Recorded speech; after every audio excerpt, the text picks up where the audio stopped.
कबीर का एक प्रसिद्ध दोहा है, निंदक नीरे रखिए आंगन कुटी छिपाए, बिन पानी साबुन बिना निर्मल करे सुभाए। यानी ऐसे लोग जो आपकी आलोचना करें उन्हें हमेशा याद रखना चाहिए, क्योंकि वह आपके स्वभाव को अपनी आलोचना से हमेशा उत्तम बनाते रहे हैं। कबीर के निंदकों को सिनेमा की दुनिया में क्रिटिक्स यानी समीक्षक कहा जाता है, और ये क्रिटिक्स अक्सर अपनी राय से दर्शकों को प्रभावित करते हैं। सालों से अलग तरह का सिनेमा बनाते आ रहे निर्देशक आर वाल्की की फिल्म चुप रिवेंज ऑफ द आर्टिस्ट इन्हीं क्रिटिक्स की सिलसिलेवार हत्या की कहानी है। तो वीडियो को शुरू करते हैं, और अगर वीडियो अच्छा लगे तो वीडियो को लाइक जरूर कीजिएगा, और ऐसे ही वीडियोस पाने के लिए हमारे चैनल को भी जरूर सब्सक्राइब कीजिएगा, ताकि आपको इसी तरह के लेटेस्ट और फ्रेश कंटेंट मिलते रहे। तो फिल्म की शुरुआत होती है मुंबई में हुए एक मर्डर से, जिससे पूरे मुंबई शहर में सनसनी फैल जाती है, जिसमें जाने माने क्रिटिक नितिन श्रीवास्तव को बेरहमी से काटकर मार दिया जाता है। और फिर इस केस को सॉल्व करने के लिए अरविंद माथुर मतलब की सन्नी पाजी की एंट्री होती है। अरविंद इस केस को सॉल्व करना शुरू करते हैं, जिसमें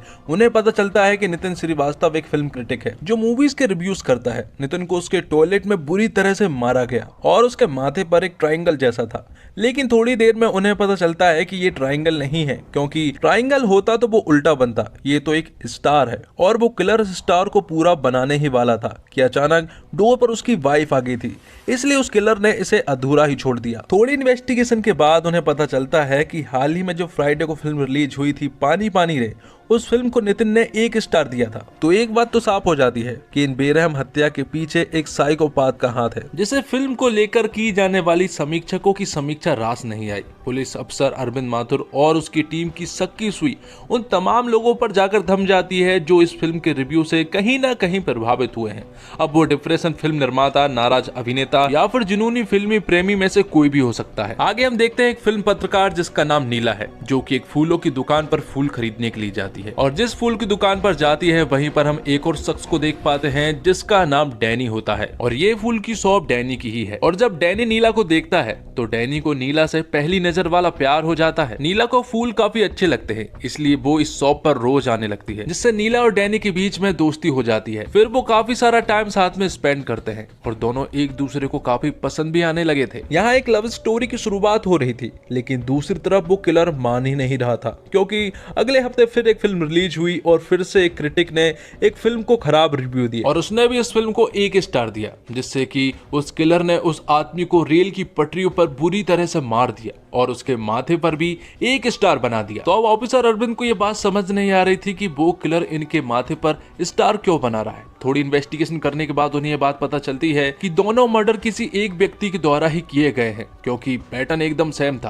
क्योंकि उसके माथे पर स्टार थे। और पुलिस वालों को यह बात भी पता थी कि दोनों ही फिल्म क्रिटिक है और दोनों ने ही अपने रिव्यू में फिल्मों को 1 स्टार दिए थे। लेकिन किलर को पकड़ना अभी फिलहाल तो नामुमकिन है, क्योंकि किलर ने कोई भी क्लू नहीं छोड़े हैं। अब अगले हफ्ते थर्ड एम्पायर मूवी रिलीज होती है, जिसमें लीड एक्टर थे अमिताभ बच्चन, और उस फिल्म को भी एक फिल्म क्रिटिक ने 1.5 स्टार दिया था, जिसके कारण उस किलर ने भी उसे बेरहमी से मार दिया और उसके माथे पर 1.5 स्टार बना दिया। और जिस फिल्म क्रिटिक को मारा गया है उसे क्रिकेट के ग्राउंड में विभिन्न हिस्सों पर उसके शरीर के पार्ट्स को काट कर फेंक दिया गया है। अब अरविंद इन सभी फिल्म क्रिटिक के रिव्यू पढ़ता है, जिससे कि उसे ये बात तो पता चल जाती है कि इन सारे फिल्म क्रिटिक ने अपने रिव्यू में उन चटपटी बातें और मसालेदार वाक्यों का यूज किया है, जिससे कि उनका रिव्यू चटपटा बने, और यही शायद किलर को पसंद ना आया। यहाँ दूसरी तरफ नीला और डैनी काफी क्लोज आ चुके थे और दोनों ही एक दूसरे के साथ काफी सारा टाइम स्पेंड भी करने लगे थे और दोनों एक दूसरे से प्यार भी करने लगे थे। तो फिलहाल किलर को तो नहीं पकड़ा जा सकता, क्योंकि कोई भी क्लू नहीं है। इसलिए अरविंद फिल्म इंडस्ट्री के उन सभी लोगों को बुलाता है जो कि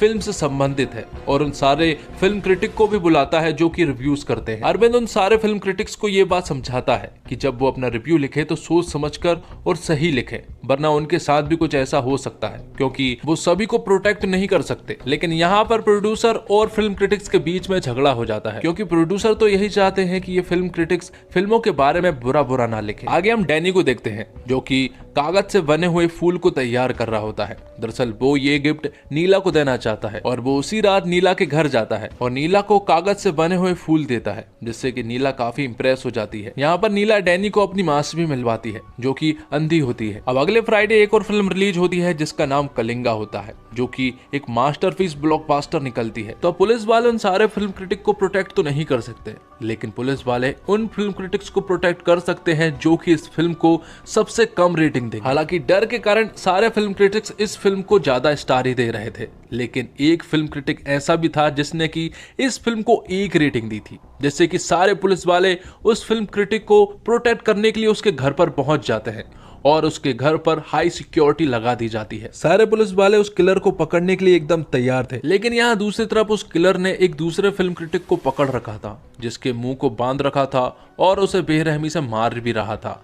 और ये किलर कोई और नहीं बल्कि डैनी ही है। डैनी ने उसको इसलिए पकड़ा था क्योंकि उसने झूठी रेटिंग दी थी। ये फिल्म इतनी भी स्टार के लायक नहीं थी। इस फिल्म क्रिटिक ने इस फिल्म को 4.5 स्टार दिए थे और ये बात डैनी को बिल्कुल भी पसंद नहीं आई, क्योंकि ये फिल्म इतने स्टार के लायक ही नहीं थी। तब डैनी उस आदमी को बुरी तरह से मार देता है और उसके माथे पर 4.5 स्टार कर देता है। तो हालत बद से बदतर हो चुके थे, क्योंकि 1 स्टार रेटिंग वालों का भी वही हाल हो रहा है जो कि 4.5 स्टार वालों का हो रहा है। ये केस सीबीआई वालों के पास जाने वाला है, इसलिए अरविंद किसी भी हालत में इस केस को सॉल्व करना चाहता है। तब क्रिटिक्स की कटी पिटी लाशों का सुराग लगाने के लिए अरविंद माथुर अपनी दोस्त और क्रिमिनल साइकोलॉजिस्ट जेनुबिया की मदद लेता है। वो दोनों मिलकर इस किलर की इन्वेस्टिगेशन शुरू कर देते हैं और काफी सारे क्लू उनके हाथ में लग जाते हैं। और यहाँ पर वो एक प्लान भी बनाते हैं कि वो लोग फिल्म क्रिटिक्स के रिव्यूज को प्रोटेक्ट करने के बजाय वो खुद एक रिव्यू लिखें और उस फिल्म क्रिटिक्स को प्रोटेक्ट करें, क्योंकि किलर का मारने का पैटर्न ये था कि जब कोई फिल्म क्रिटिक उसके रिव्यू में चटपटी बातें या फिर मसालेदार बातें लिखता है जिससे कि उसका रिव्यू थोड़ा एंटरटेनिंग लगे, जबकि वो सब झूठ होता है, तो किलर उसे मार देता है। तो अब वो ऐसे फिल्म क्रिटिक्स को ढूंढते हैं जो कि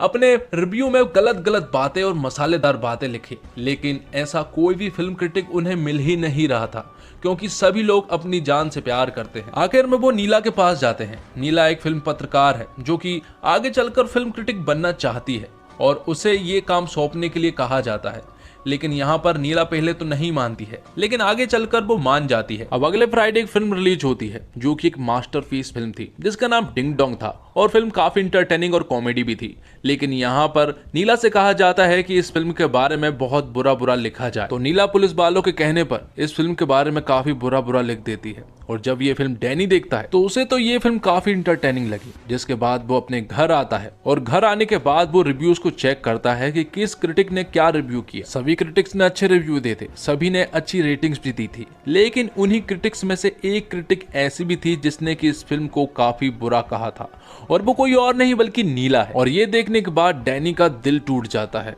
अब, क्योंकि नीला को मरना होगा। लेकिन नीला को मारना इतना आसान नहीं है, क्योंकि सन्नी पाजी की पूरी गैंग बिल्डिंग में घुस चुकी थी और वो नीला को पूरी तरह से प्रोटेक्ट कर रहे थे और सन्नी पाजी नीला के कमरे में ही थे। लेकिन तभी नीला को ये रियलाइज होता है कि उसने ये बहुत गलत किया और उसे घबराहट होने लगती है, क्योंकि उसे ऐसा लग रहा था कि शायद वो किलर उसे मार देगा, जबकि वो अपनी माँ से बहुत प्यार करती थी, इसलिए उसे उसकी माँ की याद आने लगती है। लेकिन थोड़ी ही देर के बाद डैनी उसके घर पर आ जाता है। डैनी को वो बुलाना चाहती है क्योंकि वो चाहती है कि डैनी आज उसके साथ रुके, क्योंकि वो अपने कमरे में अकेली नहीं रहना चाहती। सन्नी पाजी शुरुआत में तो नहीं मानते, लेकिन आखिर में वो मान जाते हैं और वो उन दोनों को कमरे में अकेला छोड़ देते हैं। तब डैनी अपना काम शुरू करता है और वो नीला के मुंह को बांधता है और नीला को खिड़की से बहुत दूर फेंक देता है, जो कि किसी को भी नहीं दिखाई देता। तब डैनी बाहर आकर सन्नी पाजी से बात करता है और उससे काफी बुरी तरीके से बात करता है, जिससे कि सन्नी पाजी को गुस्सा आ जाता है और वो डैनी को बिल्डिंग से बाहर निकाल देते हैं। दरअसल डैनी यही चाह रहा था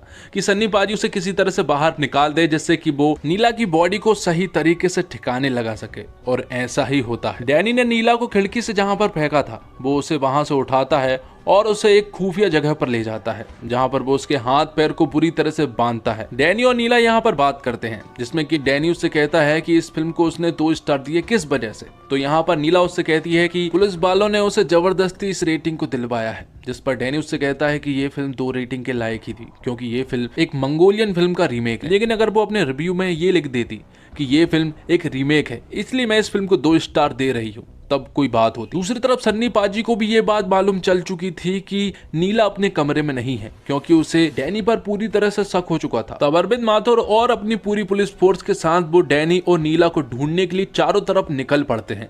वो बहुत देर तक डैनी और नीला को ढूंढते हैं। तब अरविंद माथुर उस जगह पर पहुंच जाता है जहां पर डैनी और नीला मौजूद थे। वो यहाँ पर डैनी के छाती पर एक गोली मारते हैं, और नीला को सही सलामत वहां से निकाल लेते हैं। अब बात आती है कि डैनी ने ये सब क्यों किया। तो डैनी के घर पर छानबीन करने के बाद उन्हें डैनी के घर पर एक फिल्म का सीडी मिलता है जिसमें डैनी की पूरी स्टोरी थी। सारे पुलिस वाले मिलकर उस सीडी को देखते हैं जिसमें कि हमें ये बात पता चलती है कि डैनी बचपन से ही फिल्म का शौकीन था क्योंकि उसके पिता एक डायरेक्टर थे, लेकिन वो डैनी को माँ को बुरी तरह से मारा करते थे, जिसके बाद वो डैनी को एक काल कोठरी में बंद कर दिया करते थे। और डैनी के घर पर एक कुत्ता भी था जिसका नाम असल में डैनी था क्योंकि डैनी का नाम कुछ और ही है। उसका नाम होता है सेबेस्टियन गोम्स। सेबेस्टियन पढ़ने के लिए बाहर चला जाता है और जब वो वापस आता है तो हाल वैसा का वैसा ही था क्योंकि उसके पिता अभी भी उसके माँ को बुरी तरह से मारा करते थे और उसके पिता ने डैनी को भी मार दिया था। फ्रस्ट्रेट होकर सेबेस्टियन एक जगह पर बैठकर अपनी चुप मूवी की पूरी स्टोरी लिखता है। और जब ये फिल्म सिनेमा में रिलीज हुई तो ये फिल्म पूरी तरह से पिट गई। सभी तरफ से क्रिटिक्स के नेगेटिव रिव्यू थे, जबकि उन लोगों को ये बात नहीं मालूम थी कि ये फिल्म सेबेस्टियन की बायोपिक फिल्म है। सेबेस्टियन ने अपने पिता को तो मार दिया था और अगर क्रिटिक्स को ये बात मालूम होती कि ये फिल्म बायोपिक है तो ये फिल्म एक सुपरहिट फिल्म होती। ऐसा पहले भी हो चुका है जब महान फिल्मकार गुरुदत्त ने 1959 में कागज के फूल नामक फिल्म बनाई थी जिसे दर्शकों के साथ साथ क्रिटिक्स ने भी नकार दिया था। बोरिंग और बिना कहानी की फिल्म बताकर कागज के फूल की निंदा की गई थी। इन आलोचनाओं से गुरुदत्त इतने आहत हुए कि अवसाद में घिर गए। कुछ महीनों बाद उनकी मृत्यु हो गई। कागज के फूल के मेकर को कागज पर कलम घिसने वालों ने चुप कर दिया। क्या क्रिटिक्स को कातिल मान लिया जाए? और सबसे बड़ी बात तो यह है कि बाद में कागज के फूल को एक कल्ट क्लासिक कहा गया, लेकिन ये जानने के लिए गुरुदत्त मौजूद नहीं थे। तो दोस्तों, सिनेमा के 100 साल के इतिहास में पहली बार समीक्षकों को कहानी का केंद्र बनाया गया। फिल्म क्रिटिक्स को चुप कराने निकला एक जुनूनी शख्स जिसका मानना है कि उसकी समीक्षा कैसे एक फिल्मकार की दिशा और दशा को बदलने के लिए काफी साबित हो सकती है। आर वाल्की की यह फिल्म रेटिंग सिस्टम पर कटाक्ष करती भी दिखती है, मगर फिर वे उसे किरदार के जरिए जस्टिफाई करने की कोशिश करते हैं। फिल्म का फर्स्ट हाफ काफी मजबूत है, मगर सेकंड हाफ में कहानी ढुलमुल साबित होती है। सस्पेंस थ्रिलर फिल्मों का मुख्य आकर्षण उसका सस्पेंस होता है और निर्देशक आर वाल्की उसका खुलासा करने की जल्दबाजी कर बैठते हैं। हालांकि दुलकर सलमान और श्रेया धर्मंतरी की प्रेम कहानी फिल्म का मजबूत पक्ष साबित होती है। दोनों ही किरदारों का चरित्र चित्रण विशिष्ट है। गुरुदत्त की कागज के फूल के जाने के तू कहीं ये दुनिया अगर मिल भी जाए तो क्या है जैसे गाने को निर्देशक ने कहानी में काफी रुमाली और मार्मिक अंदाज से फिल्माया गया है और अमित त्रिवेदी का संगीत कानों को सुकून देता है। सिनेमेटोग्राफी फिल्म का एक बेहद ही दिलचस्प पहलू है। एक और बात, एक फिल्मकार वर्षों की मेहनत कर फिल्म तैयार करता है जिसमें सैकड़ों लोगों की मेहनत लगी है। चंद मिनटों में उसका काम का मूल्यांकन हो जाता है। सोशल मीडिया पर तो सभी क्रिटिक्स हैं, लेकिन अधिकृत फिल्म क्रिटिक की राय को भी कुछ लोग तवज्जो देते हैं। अपने रिव्यू को स्पाइसी बनाने के चक्कर में कई बार क्रिटिक्स हद पार कर जाते हैं। जो लोग फिल्म से जुड़े होते हैं उनमें से कुछ को ये तीखी बातें चुभती भी हैं। और एक्टिंग की बात करें तो दुलकर सलमान हुक्म का इक्का साबित होते हैं। अपनी भूमिका के दोहरे रंग को उन्होंने बहुत ही चटक अंदाज से निभाया है। पुलिस अफसर अरविंद माथुर के रूप में सनी देओल की दमदार वापसी हुई है। पूजा भट्ट को जैनोबिया के रूप में देखना बहुत सुखद लगता है और श्रेया धर्मंतरी अपनी चंचलता में भी खूब खिलती है और कैमियो में बिग बी का अलहदा अंदाज लुभाता है। तो दोस्तों, इसी के साथ ये वीडियो यहीं पर खत्म होता है। उम्मीद करता हूँ आपको ये वीडियो पसंद आई होगी। वीडियो पसंद आई हो तो वीडियो को लाइक करें और ऐसे ही वीडियोस पाने के लिए हमारे चैनल को सब्सक्राइब करें ताकि आपको इसी तरह के लेटेस्ट और फ्रेश कंटेंट मिलते रहे। मिलते हैं एक और धमाकेदार वीडियो के साथ। तब तक के लिए आप हमारे चैनल के साथ बने रहिए। धन्यवाद। जय हिंद, जय भारत।